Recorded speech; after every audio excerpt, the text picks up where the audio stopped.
Bismillahirrahmanirrahim. Innal hamdalillah nahmaduhu wa nusallimu ala rasulil karim. Alhamdulillah jamaah subuh yang menaikan setelah lagi dan lagi kita syukur kepada Allah Subhanahu wa taala.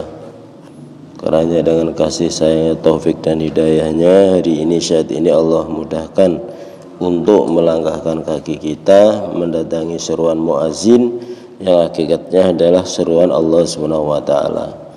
Karena mungkin ada orang yang lebih sehat daripada kita tapi belum dimudahkan, ada orang yang rumahnya lebih dekat dengan kita tapi belum digerakkan, dan ada mungkin orang yang lebih secara ekonomi lebih tinggi daripada kita tapi belum diberi kekuatan untuk mendatangi seruan muazin. Karena itu dengan bersyukur kepada Allah Subhanahu wa taala kita berharap semoga Allah tambah lagi dari nilai ibadah keimanan dan ibadah kita dari sisi kualitas dan kuantitas. Dan alhamdulillah kita akan mendengarkan hadis, kebetulan ini mendekati bulan Ramadan, melanjutkan kemarin yaitu tentang bab Ramadan. Ibadah-ibadah sunnah di bulan Ramadan. Setelah baginda Nabi sallallahu alaihi wasallam menjelaskan tentang puasa dan tarawih, beliau menganjurkan agar kita menunaikan ibadah fardu dan ibadah sunnah lainnya. Padahal mengamalkan satu sunnah pada bulan Ramadan sama dengan pahala beramal wajib di luar bulan Ramadan.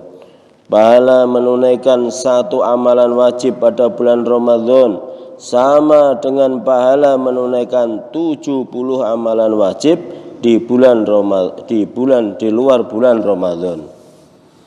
Berkenaan dengan hal ini, kita hendaknya memikirkan keadaan ibadah kita dalam bulan keberkahan ini. Hendaknya kita berpikir sejauh manakah perhatian kita dalam menyempurnakan kewajiban dan menambah amalan sunnah. Perhatian kita terhadap amalan fardu saat ini adalah demikian.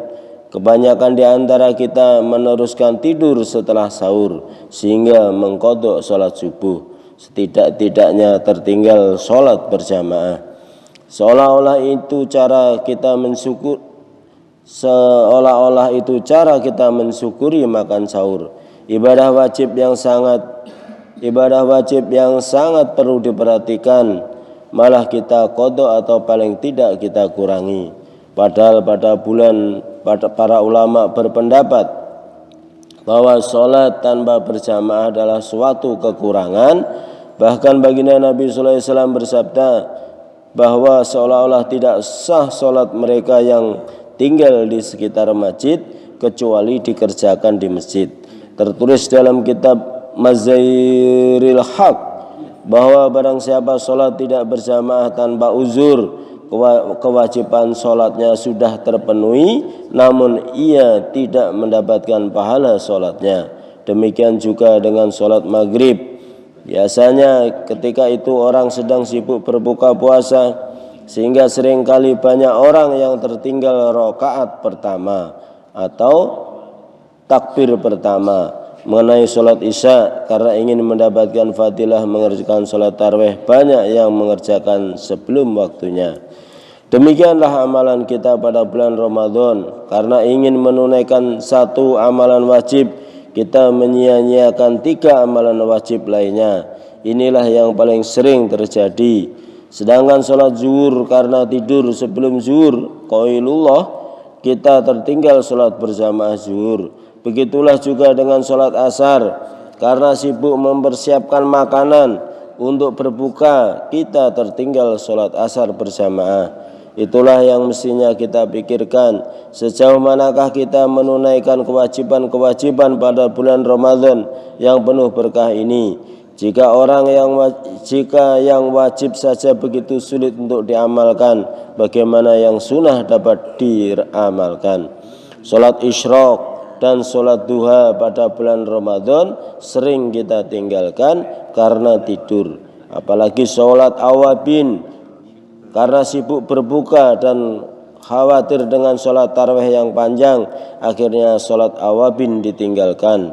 Waktu sholat tahajud kita juga habis karena digunakan untuk sahur.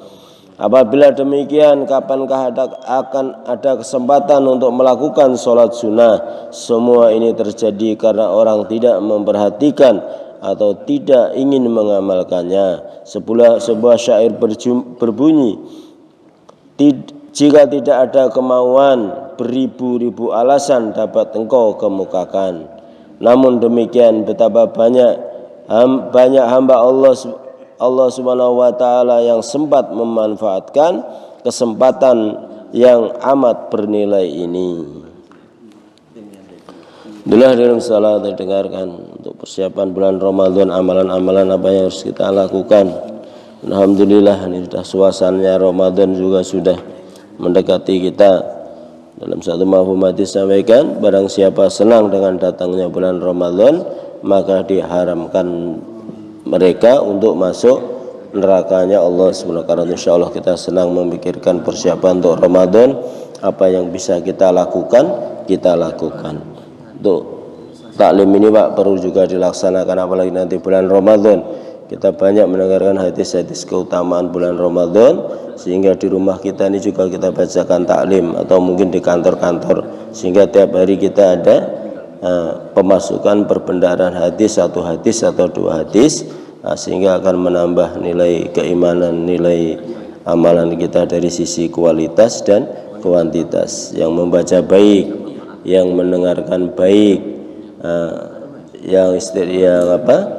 yang lebih baik lagi yang bisa mengamalkan dan menyampaikan. Karena itu insya Allah niat untuk kita amalkan dan sampaikan. Subhanallah, asyhadu an la ilaha illa anta astaghfiruka wa atubu ilaik. Assalamualaikum warahmatullahi wabarakatuh.